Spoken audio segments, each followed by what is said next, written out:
for me in my mind, it's running a painting company is very simple. Or I've simplified it in my mind where it's like, is it marketing? Is it sales? Is it production? That's it. Welcome to the Painter Growth Podcast, where we help you scale your painting company in record time. Join us as we explore sales, marketing, hiring, finances, leadership, and more, everything that you need to know to scale and grow your painting business. I hope you enjoy and subscribe. What's up, everybody? Mike Hickman here, founder of paintergrowth.com, and today I have a special guest, Mr. Jesse Teron, painting contractor, online entrepreneur, and he's actually a coach with us at Painter Growth. He helps, do a lot of our high-end coaching, which is a great help, and he's very, very good at it. And he's here to talk to us today about how he is running a $1 million plus painting business in 15 hours per week. And he's also doing that with a 4-week-old child. So we're going to talk about all that and more on this week's Painter Growth Podcast. Jesse, what's up, man? Good to have you. Hey, man. Stoked to be here. Sweet. So a couple technical issues. Also, you running a little bit late today. How's life? You got a 4-week-old son. How's adjustment? Yeah, it's been a whirlwind to say the least. In the first 2 weeks, I had such bad brain fog from the interrupted sleep that I didn't know if I was ever going to be able to work again. But we're past that point now and getting used to it. And yeah, like I said, I'm averaging maybe 15, 20 minutes behind instead of an hour and a half behind now. So we're improving. That's great. That's great. And we're talking a bit about this before, but I would love to ask you on air. What have most business owners, painters, and really any business owners, especially when they're more owner operator, when they have a kid or they need time off, the business just kind of has to shut down and they need to take, time away from earning money in order to take that time off for themselves or for their family. How have you managed that, and how have you set up your business so that you've been able to, take more time off with your kid and your wife? Yeah. I've been super fortunate and grateful. Like the last 4 weeks, honestly, I haven't really worked.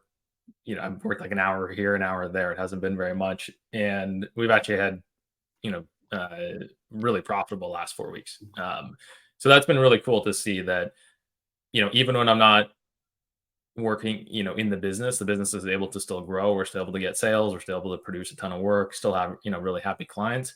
And that's, kind of how I wanted to set up the business from the get-go. I set this up initially as, just a little side hustle. I had multiple businesses on the go, wanted to get this going, to get reconnected to the community, to, meet more of the neighbors and create more local jobs as well. And really just connect with where I was living. I was really missing that in my life when I got out of it for a while. So I created that, did that as a side hustle, but I set it up from the beginning. I was like, I want to be able to do this and, ideally less than, 10, 15 hours a week type of deal, which, I pretty much have it there.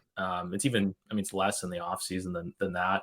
I do a little bit more during, May and June, but over the course of the year, it's probably down about 10 to 15 hours a week, which is pretty cool. And, it's amazing when you have such a significant life event like having a baby that I can take that step back and I can still provide for my family. That's like the biggest thing and coolest thing ever, that I can be there with my wife and be there to spend time and see all the little moments with my son. In the first 4 weeks, it's super rewarding.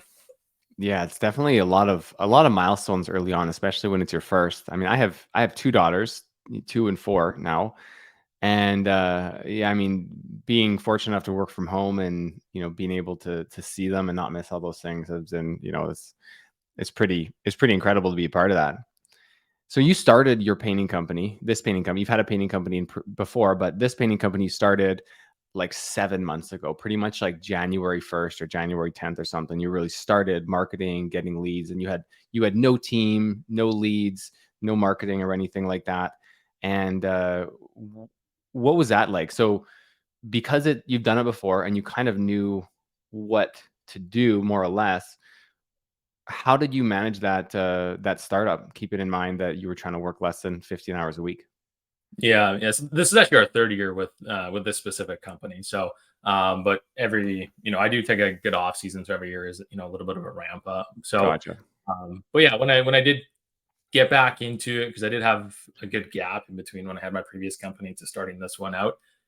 First and foremost, like my biggest mindset is like, okay, I'm going to be a business owner and an entrepreneur first, right? And then painting is the vehicle that I'm going to use to be able to hit the goals that I have for my life, professionally, financially, and uh, that type of thing. So, and I think that's a big difference. I think a lot of people in the painting industry come from, hey, they're a really good painter. Now they're ready to go it on their own, maybe start taking some subcontracting jobs from other companies and then start to build it up. And they kind of see themselves as, a painter first, and then they start to evolve and, eventually, ideally, they can start to see themselves as a business owner. But I kind of did the inverse when I started out. I'm like, and personally, I'm not a very good painter. So it forces me to not really be, painting at all. And, that's even 3 years ago when I went into this, the first summer, I maybe between training and whatnot, I probably was in my painter whites maybe 5-10 hours a week that first summer. Last summer I painted 10 minutes, and this year I haven't touched a paintbrush. So it's been pretty cool to be able to get really good people in on my team. And like I said, whether I'm working in the business, things are going to be leveling up. And even if I'm not working my business, I still want things to be leveling up. But when I specifically am working the business, I'm looking to put that on more of like a turbo mode. Okay. So how do you look at the tasks in your business, and how do you decide what you should do, what you shouldn't do, and what you should delegate? Yeah. So I think first I look at what are the most important KPIs in the business, right? So very simple. It's like how many leads are coming in, every single week. How many estimates are we getting done? How many jobs have been booked? What's that dollar amount of revenue? And then what's getting produced? And so those metrics guide everything else that I do. And I know that all my activities want to relate to those metrics, right? So if I if we're low on estimate numbers, then I look at, hey, what is our lead flow, right? And then what are the issues that are going on in marketing or leads that we need to take actions and activities to do. And I'm able to dissect things really quickly. And I look at those metrics on a daily basis, and then really do a deep dive on a weekly basis, so that no more than a few days goes by where I can notice something might be a little bit out of whack, and then it'll dictate my actions and where I'm going to put time and energy, right? So if bookings as revenue has been lower, then I'm going to put time and energy into that. Or if revenue produced has gone down, then I know I need to put a little bit more time and energy into the production side. Um, and same thing, or if marketing. So it really dictates where I put my time and energy. But overall, when I talk about a priorities or rocks in your life, right? The things that you put in first, it's leads, because that's the lifeline of your business. You've got to be putting time, energy into your leads and make sure you have consistent lead flow coming in. And then I got to make sure that consistent sales or estimates are happening, right? And then I got to make sure that work is actually getting produced.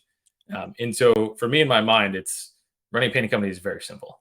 Or I've simplified it in my mind, where it's like, is it marketing? Is it sales? Is it production? That's it. Yeah, that's really interesting. I mean, there's been a lot of important business owners and salespeople in the past have said that if you have no sales, you have no business. So you can have all the ladders and trucks in the world, but if you got nowhere to put them and no no services to put paint on, you don't really have a business.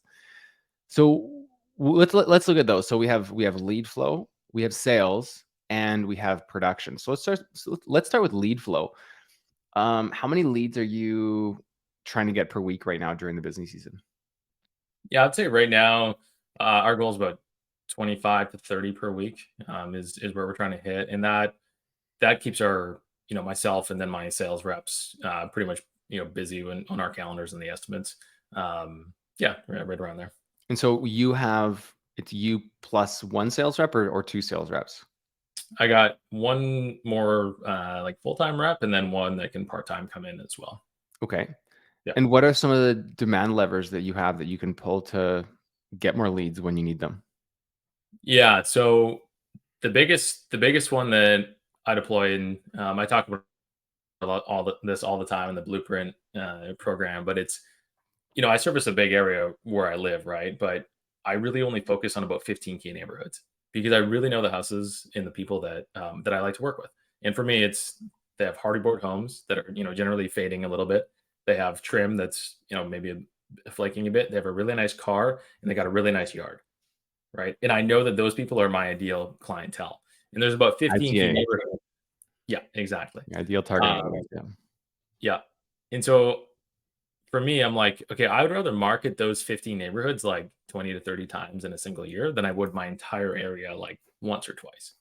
And what that does, and so what I do is I take those 15 neighborhoods and then I'll put signs up on the corners, right? And then I'll drop direct mail. And then I have a Mercedes Sprinter van that's all branded and everything, and I'll place it on key corners. And then what I do is, and right now I just have one person, um, Ken. He will then go door to door and say, "Hey, we're in the area doing some painting. Are you guys thinking of getting anything done?" And people, when they book those estimates, there's two things. Number one, it's super easy to get leads because people are like, "Oh yeah, I see you guys everywhere." We're like, "Yeah, yeah, we are everywhere." Like, in these 15 key neighborhoods, right? They're like, "Oh my god, you guys are everywhere." It does two things. It makes lead flow a lot easier to get, right? Because people recognize it a lot more, and it's also way easier to actually book that job because people again are like, "Oh my god, you guys are everywhere. You're painting everyone's home here." Right? And so instead of going to estimates and people, not really knowing who we are or not really, having that trust and whatnot, my company's only, 2.5 years old. It's only our third season in the summer. Every time I show up to an estimate, people are like, "Oh my gosh, I see you guys everywhere." Yeah. Right. And that's totally by design. So this is actually completely counterintuitive to anything most painting contractors or most business people will do in marketing. Most people think the more eyes, the better. And I want to try to be everything to everyone and cast a wide net. And hopefully that means that I'll get a lot of leads. But what you're doing instead is not only way more effective than any other marketing strategies that I've seen people do, it's super cheap. Right? Yep. You're not spending thousands of dollars on Facebook ads hoping to get some leads, which may or may not turn to estimates. You're picking your ideal target audience. You know who your customer is. You know who you want to serve, who's going to pay you well, where you're going to get your margins. And you're just stacking marketing campaigns and becoming the only painter in town for that area. That's genius. Yep, exactly. And then to add on that, when we are actually producing a job, in one of those key neighborhoods, my goal is always to take every job that we book. I want to book 3 to 4 more jobs from that job. Okay, so when we show up to a job site, the first thing I have my guys do is do a big flyer drop. Right, we do a big flyer drop. Generally, they'll talk to a few people when they do that, and then I reward them for those leads that they generate when they're just doing that drop first thing in the morning. And then we have signs out front. Again, the van will be there for a bit in the morning, and then again, I'll send my marketer there that evening. It's like, "Hey, we're literally painting like right there. Do you guys need anything done?" And and like I said, it's if my average job size is about 6,500, trying to convert one job into 3 or 4, it's like every job I book, I know that I'm trying to book an extra 20 to 25 grand from that one job. Yeah. Yeah, that's huge. And even when you look at an average job size of, 6,500, and then if every job that you get, you'll book another two. So you're looking at 20K on average per set of jobs. You could, in theory, spend a lot of money on those leads and it would still be worth it. But Yeah. you're not spending that much. What would you say your average cost per acquisition is in terms of percentage of or what is your percentage of revenue in terms of marketing budget? Yeah. Right now, total marketing cost for this year, it's going to be right around like 5 or 6% of total revenue. Yeah. Yeah. Which in my model, I have a very simple model for my marketer that I have in my business, which is so I understand my numbers really well. Where my average job size is 6,500. So if I take 5% of that, that's kind of where I want my marketing to be. It's about $300. Okay. And now if I know that, right now my sales rate for the year is 36%, but I'm going to base it off 33%. That I'm going to close 1 in 3 estimates that I do. I'm like, okay, great. I can actually pay my marketer $100 for every estimate that shows up just by backing out those numbers, right?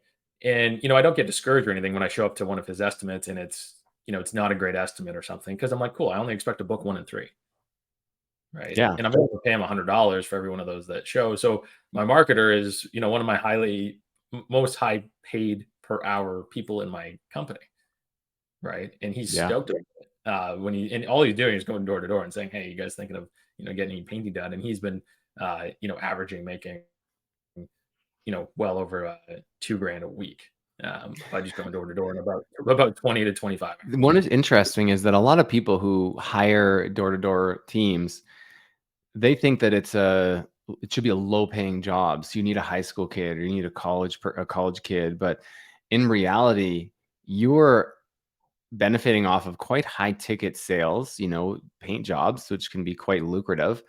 And there's a lot of room for budget. So, it's kind of like a flywheel. The better person you get, the more leads they're going to be able to make, and the more money they'll be able to make. And if you pay them like, you know, even if you paid $100 per estimate, they get one estimate per hour. They can go out for a few hours, make $300 a night. Not many other places can offer that type of income. No, no, it's one of those where when you look at it, it's when you're looking at problems to solve in your business, it's, are you going to use time or are you going to use money to solve it? And I think a lot of people come at it as, well, I don't want to spend any money on leads.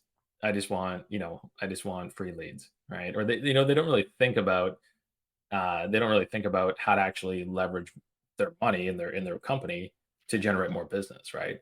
Yeah. And so when you know your numbers super well and you can break it down and you actually understand, hey, how much can I pay per lead or per estimate? And then you can actually, quote unquote, throw money at that problem. Well, when you put money at that problem, what happens is that you actually have more time. You get more time back, right? And my one of my favorite lines in this business is, you're only one good hire away from your business completely changing. And even this year, for example, like, I've been running marketer ads all year. This gentleman that I just hired in early May, I had two previous marketers that they were doing okay, not too bad. But I found this guy, he had knocked on over 100,000 doors for a charity. And right away, I'm like, this guy's a gun, right? So, I end up hiring him. He's making great money now. We really enjoy working together. And he actually changed my business this year, put us on an entirely different trajectory where, I built up my production team so well this year that even at the rate we were going at, I'm like, oh my God, I'm only like a week or two ahead. Yeah, I remember I was texting you and I'm like, dude, I'm running out of work. Um, and then I hired this guy on, and now we're about 4 to 6 weeks ahead, uh, which is kind of the sweet spot and where you want to be. But this guy fundamentally changed my business this year. And you're only one good hire away on the marketing side. You're only one good hire away from hiring a really good subcontractor, right? I hired a subcontractor in my first year of this company, 2021. This year, he's running 3 crews for me from one subcontractor. Wow, that's excellent. That's a lot of production from one contact point view. Yeah, Yeah. yeah. One more thing I want to touch on that you mentioned there is not just one good hire away, but a lot of people could say, "Oh, you got lucky finding this person," right? Um, Tell me why you didn't get lucky. I think there is some luck involved in it. But i- one of my favorite lines is, luck is when preparation meets opportunity, right? And so if people look at it, oh, you found a guy that had knocked on 100,000 doors, and he'd worked for a charity, and now like crushing it. Yeah, you like said, oh, you're so lucky. The thing is, I've been running ads all year, right? I've been running ads. I've been testing different models for this specific position because I've been doing this for better part of 8 or 9 years, and I've been running a bunch of different models. This is the first time I've offered this type of compensation. This was a new type of compensation that I did. I was always tweaking the job descriptions, the way that they were applying, reposting it, spending a good amount of money on the ads to be able to recruit it. I had about 8 different tactics going, to recruit marketers, right? I was leveraging my existing marketers for connections. I was leveraging my painters to create connections. I was looking at like headhunting. Whenever I'd meet someone cool, I'd give them a card. Say, hey, if you're ever looking for more opportunities, I was, posting across all the online platforms. so many different tactics going. And then this guy happened to come through Craigslist. So you never know where it's going to come from, right? It could have came from Craigslist. It could have came from an introduction. But when you have multiple different tactics going, you're just stacking the odds in your favor that something is going to come through eventually. And then also, I knew exactly the type of person that I was looking for. Before I was posting those ads, I'm like, I want. Uh, I decided this year I was like, I'm only going to work with people that have experience. That goes for every position, right? I'm only going to hire painters that have been painting for X amount of time. I'm only going to hire subcontractors that can actually show me that they've done really good quality work. Likewise, before in marketing, I always had the same thought. I'm like, oh yeah, it's gonna be that high school, university student. I'm gonna have to train them. They've never done this before.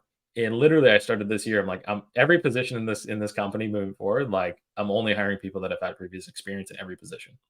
Yeah. So I profiled out uh, the marketer as well, and you know his profile is almost identical to what I profiled out what I was looking for, but I did that back in January, right? And then it came through in early May. Yeah. So there's maybe a little bit of luck, but like you said, when preparation meets opportunity. So you put a lot, you went through a bunch of the weeds in order to get that good hire. And like you said, that good hire completely changed the trajectory of your business. So, I mean, that's one marketing tactic, and we could talk all day on marketing, but I want to hit briefly on the different levers that you can pull on sales and production. And then I want to talk about like your responsibilities in the 15 hours a week and how you can maintain that. But first, let's go to sales. So sales is one of my favorite topics. I could talk all day on it, but we're here to hear you talk on it. So when you are going through a cold spell, what are some of the techniques that you do to try to pull yourself out of it? Because we've all been there. No matter how good of a sales rep you are, we all hit cold spells. So what do you do to pull yourself up when you're missing?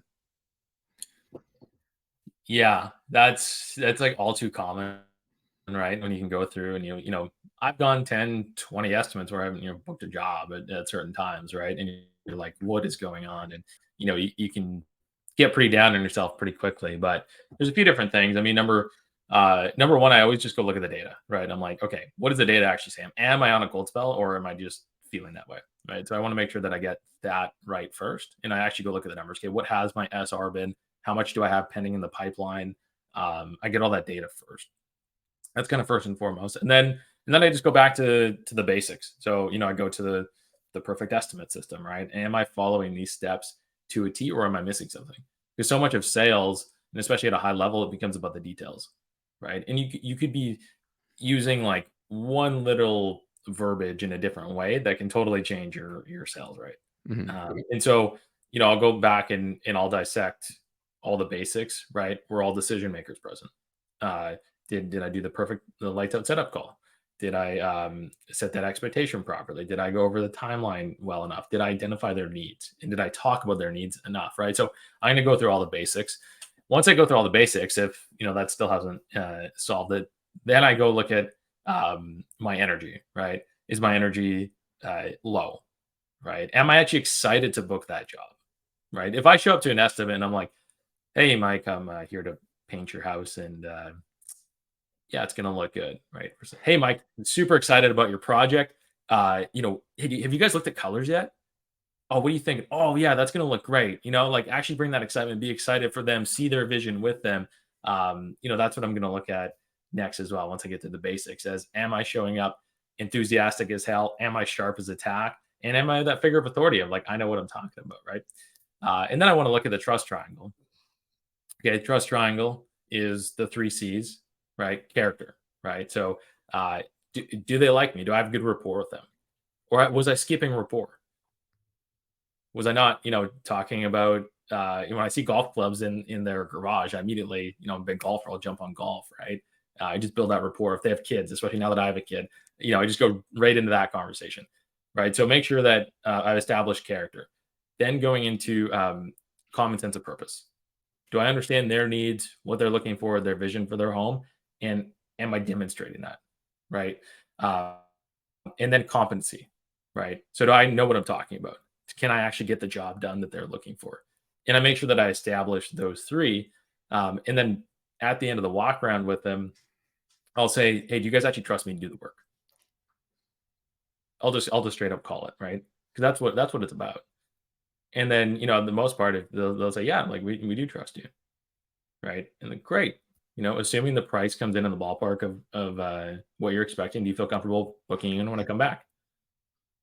Just yeah, just straight up, ask those questions. So when I'm on a cold spell and stuff, I notice that I'll miss some of those steps, right? I won't establish that trust triangle.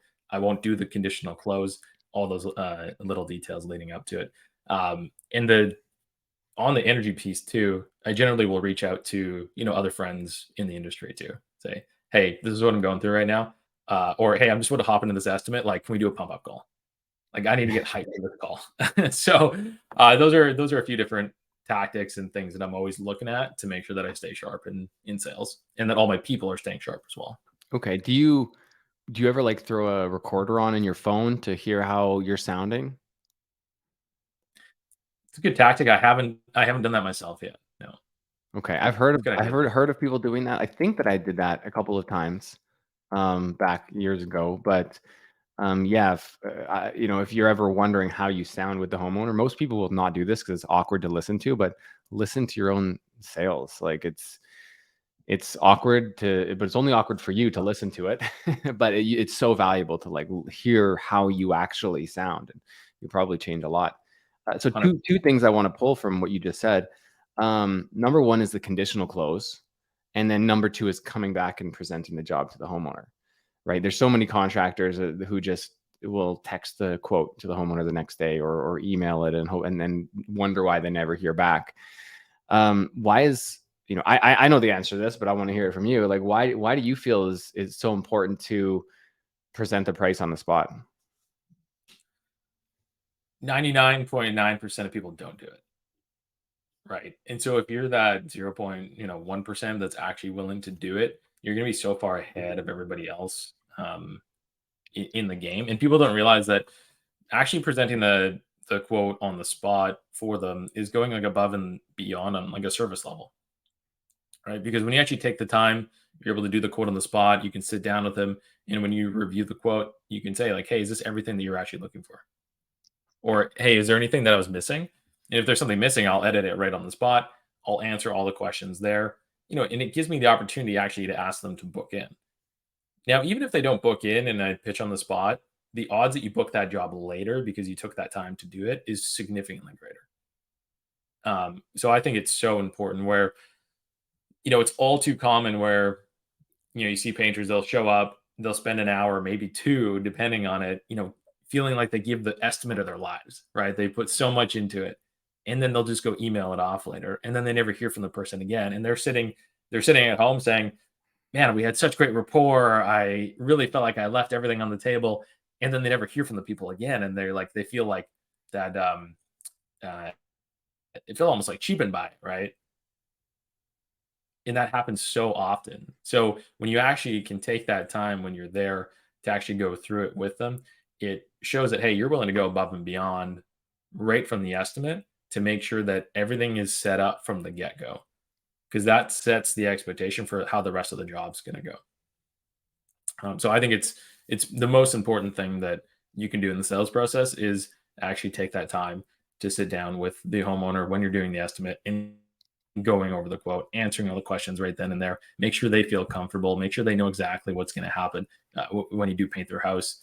And again, when you get into a flow sometimes as a painter where if you're doing 10, 15, 20 of these estimates a week, and it becomes like so common to you, like to show up and to do this, and all of a sudden you're pitching a 10K job or a 15K job, and you're kind of running through the motions.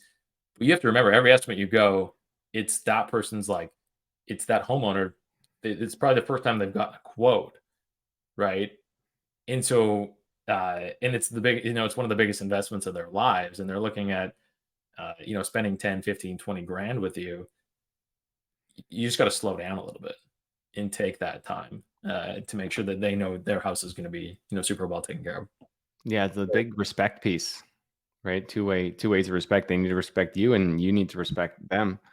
How do you how do you navigate that? How do you ask for the job with the intention of walking away with the deposit check while still, respecting the client.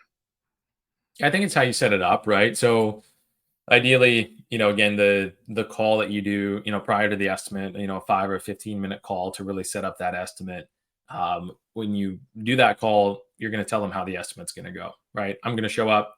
We're going to talk about the job. We're going to do a full walk around. After that, you can head on inside. I'm going to do a walk around, get my numbers. I'll be able to type up the quote right then and there for you, and then we'll sit down and go over it. So you're able to set that up. And then even on that call, you can, as long as you've established good enough rapport, you've gone through it, you can say, great, when I come out Saturday at 10 a.m., assuming the price is in the ballpark of what you're expecting, do you guys feel comfortable booking in at that time? You can do that on the first call. And generally, a lot of times, oh no, we're going to get a bunch of other estimates or, whatever it is. It doesn't matter actually what they say because you're asking for the job without asking for the job at that time. Okay. So that's, you've already done that once. Now, when you've done the walk around, you show up to the estimate. And like I said before, do you trust us to do the work? Yeah, great. Assuming the price comes in the ballpark of what you're expecting, do you feel comfortable booking in? Again, it doesn't actually matter what they say at that time. Whether they say, if they say yes, that's great, perfect, sounds good. I'm going to go do my estimate. Or if they say no, we're going to take a few days to think about it. Hey, no problem at all. Great. I'm going to go get working on my estimate numbers. Again, it doesn't matter what they say, but this is your second opportunity to ask for the job without asking for the job. Okay, so that by the third time, when you actually have the quote in front of them and you walk through, hey, is this everything you're looking for? Yep. Is this everything you're looking for? Yep. Is this everything you're looking for? Great. Can we get you scheduled in? That third time there, then it opens up the opportunity for them to say yes, like let's get scheduled in because you've already asked. This is the third time you've asked for the job, and now you're actually asking for the job. If you miss those two conditional closes and you're going over the estimate with them, and then you're asking to book it in at that time, that's the first time they've heard you say, like, can we book you in? They're going to be, maybe more off put, right? But just being willing to get uncomfortable and ask those questions leading up to it, it preps them that they know that you're there to book the job, that you want the job, right? And when you go through the quote, you're just making sure when you go through each section of your quote, is this everything you're looking for, right? You make sure you got it, right? And then make sure that you've actually hit their needs throughout the quote, that by the time you ask for the job, it shouldn't come as a surprise. And it just feels part of it feels right. Right. And you can tell So two conditional closes and one close. So the first one is on the setup call the day before. Yep. Hey, we come out to your home, price is right, you trust me. Are you going to be ready to book in? Yep. After the walkthrough, before you do the quote, hey, I'm going to go do the numbers. Do you trust that we're going to do a good job? If the price is within your budget, you ready to book in? Yep. And then on the close, go through the whole quote. Here's the price, 15,000. Is this within your budget? Do you trust us? Are you ready to book in? Yep.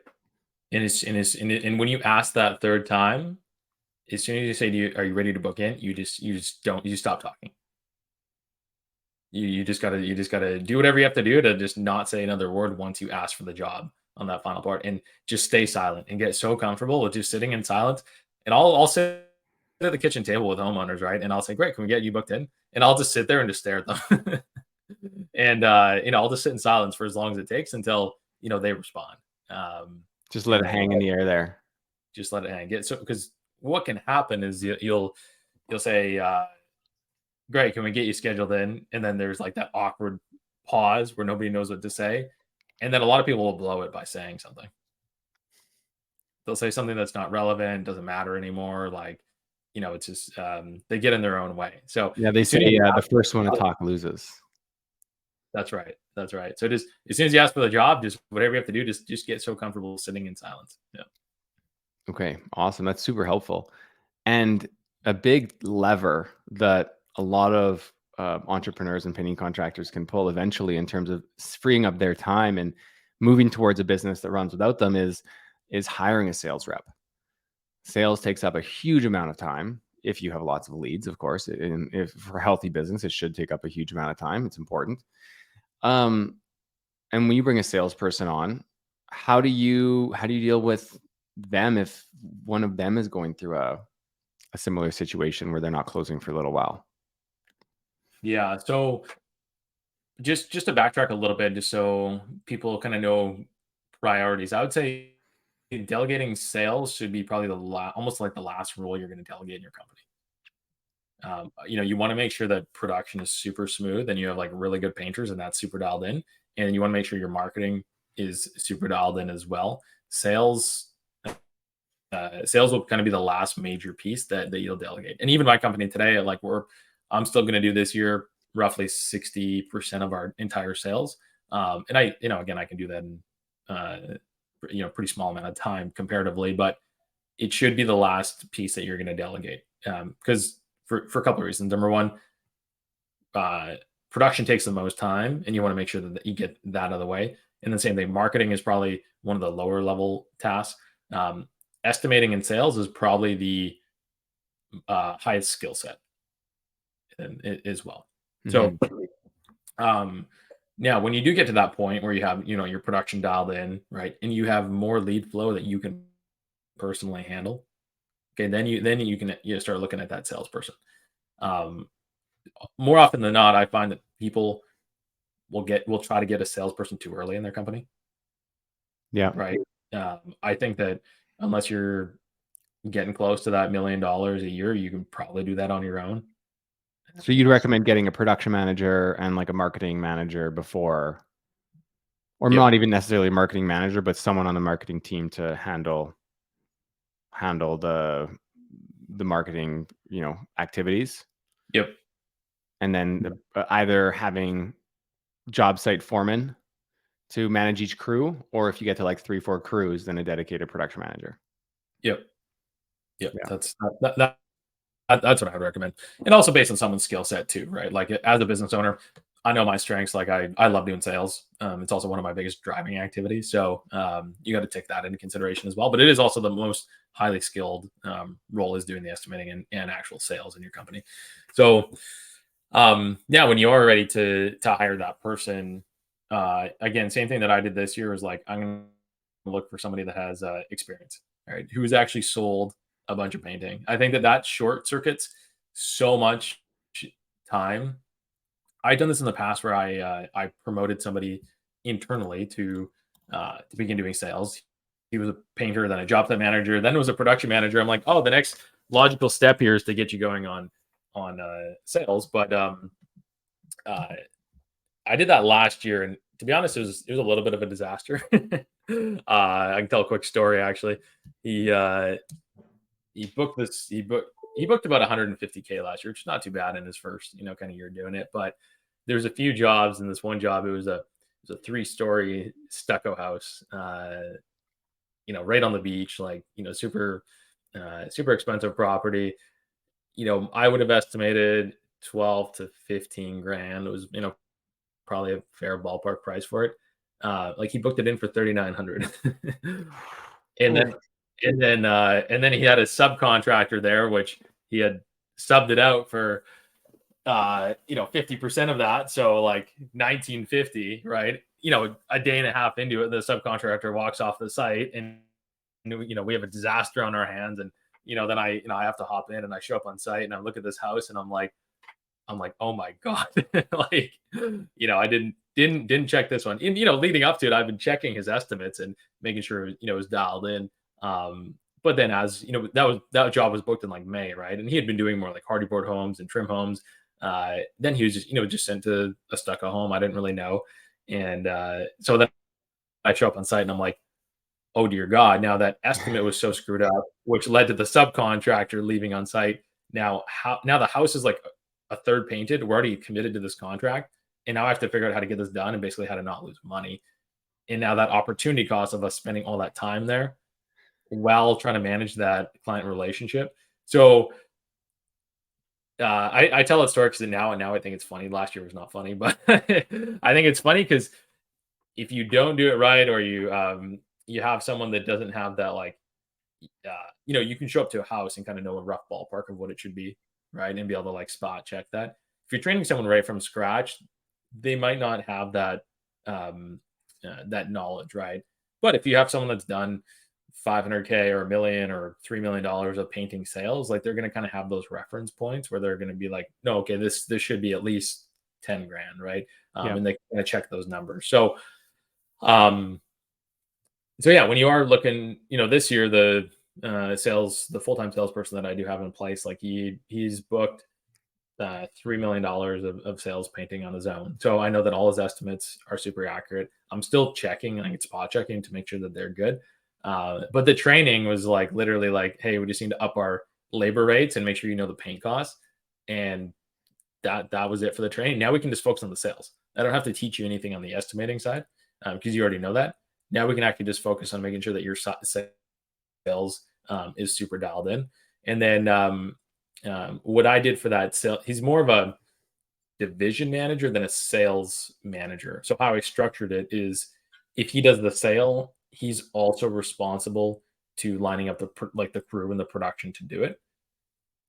Because what I found was, um, when if I was just sales, I do find I'm still trying to solve this myself. It's like if it is just sales, that handoff to production, because he has the relationship with that client, et cetera, is a little bit tricky to manage. So how I set up my structure this year is he's more of a division manager where he books it, and he gets a percentage of the sale based on booking it, and then he also gets a percentage to make sure it gets produced properly.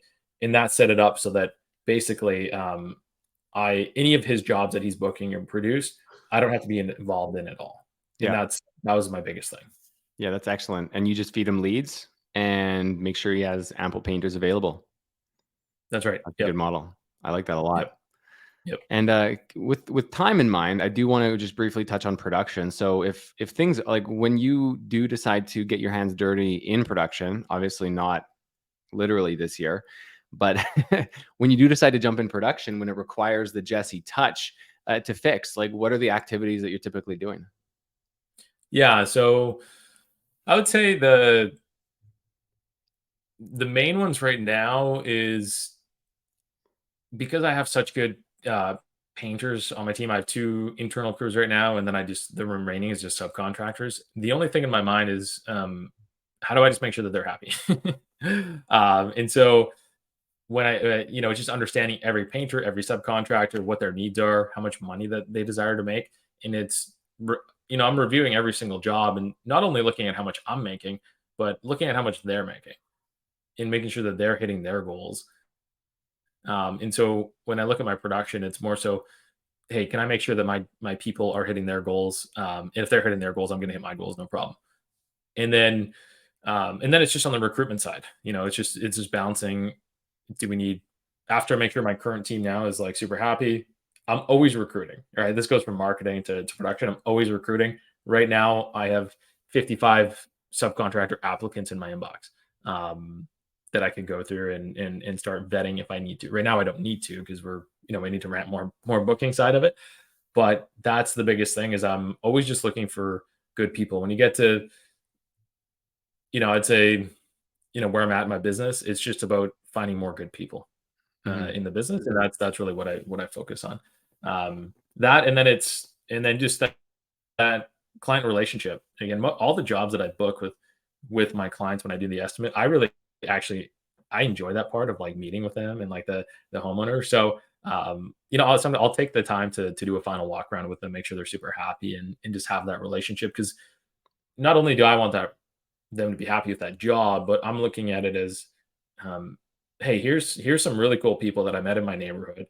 They have a beautiful home.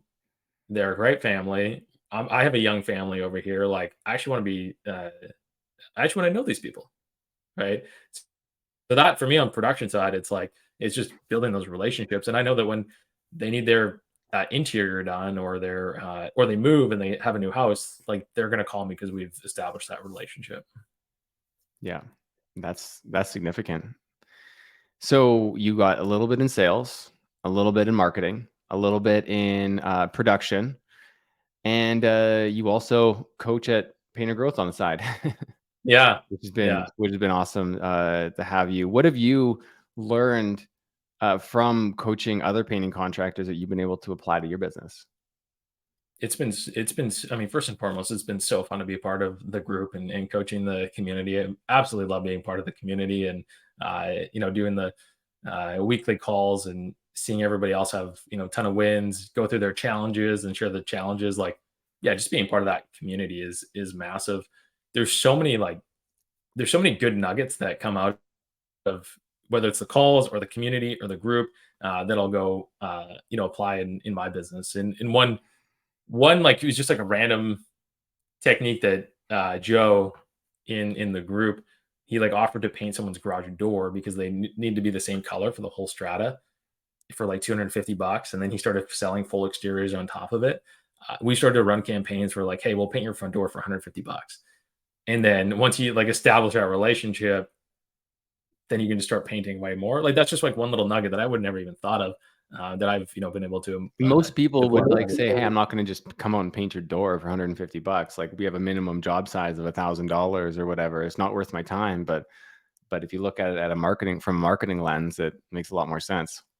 Yeah. So that's been one fun tactic that has come out of the group, and yeah, I mean, there's so many different things like that. I could go on and on about different nuggets that I pull that I test in my own company all the time. Always testing new stuff. Yeah. And other than that, you do some other types of alternative coaching too. Yeah, You want to yeah. tell me about So that? yeah, I'm a certified peak performance coach with a specialization in flow. So yeah, I just got that certification recently. So I'm going way deeper into that. I mean, my greatest obsessions in life is human performance and optimization. And so yeah, I did this program and this course all about flow state and be able to hack flow state. That's also a big advantage and why I can do what I do in my company in such a short amount of time. Because when I am working, I'm able to get into this super deep flow state, which boosts my productivity by, 400 or 500%. So, when I do work in my business, an hour in my business is probably equivalent to like 5 or 6 in what other people do based on the flow state. And also because of the good, people that I have in my team, like an hour coaching call with my marketing team can produce 120 hours of work, right? So that type of thing. But yeah, so I do more peak performance coaching on the side now as well with other business owners, entrepreneurs, and it help them really get the most out of themselves. And then I'm also currently getting certified in transformational breath work, which is really interesting. That's going more into it's more into the subconscious mind, which is something I've been obsessed with since I did a 10-day silent retreat in September of 2018. And in that, I was able to go so deep into my subconscious mind and access things that I didn't even know, you know, were accessible. Since being out of that, it's hard when you're constantly getting stimulus every day to go that deep.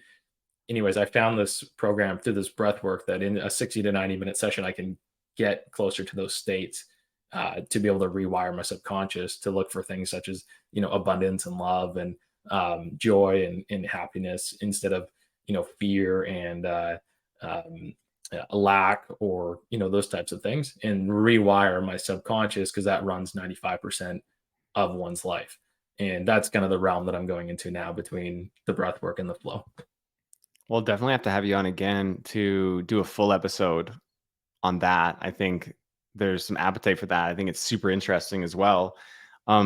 Just like for a quick, if anyone wants to learn more information about peak performance coaching, how do they do that? Yeah, I mean, guy that I started following right away was Stephen Kotler. I definitely recommend reading his books. He's Stealing Fire was kind of one of the first ones that really got me onto it. So definitely recommend reading that book. And also, if people want to jam on any of this stuff, they can also reach out to me directly because I can talk about this stuff all day. How do they do that? You can hit me up on Instagram, jesse.teron, or my email, jesseteron@gmail.com. You can do this for anyone that's watching. We got the Aaron at Perfect. gmail.com. Learn about the breath work, learn about peak performance coaching. And yeah, man, running a painting business, $1 million a year, working a few hours a week, new kid, spiritual fulfillment, financial fulfillment, emotional fulfillment. You got the whole package, man. So super grateful for you being a coach and helping us in our program and being a great friend. And yeah, man, we'll have to have you on again soon to do a full episode on the peak performance coaching. Anything you want to leave the listeners with? No, that all sounds great, man. I appreciate everything you're doing for the painting community, and yeah, again, you got such an awesome community of people, and I love working with each and every one of them, and excited to continue. And every day is just such a learning process, and there's so much more to go. We're just scratching the surface here. So Absolutely. Right on, man. Well, thanks again, and we'll talk soon. Thanks for listening to the Painter Growth Podcast. If you want to grow your painting business, go to www.paintergrowth.com or click on the top link in the description. Talk soon.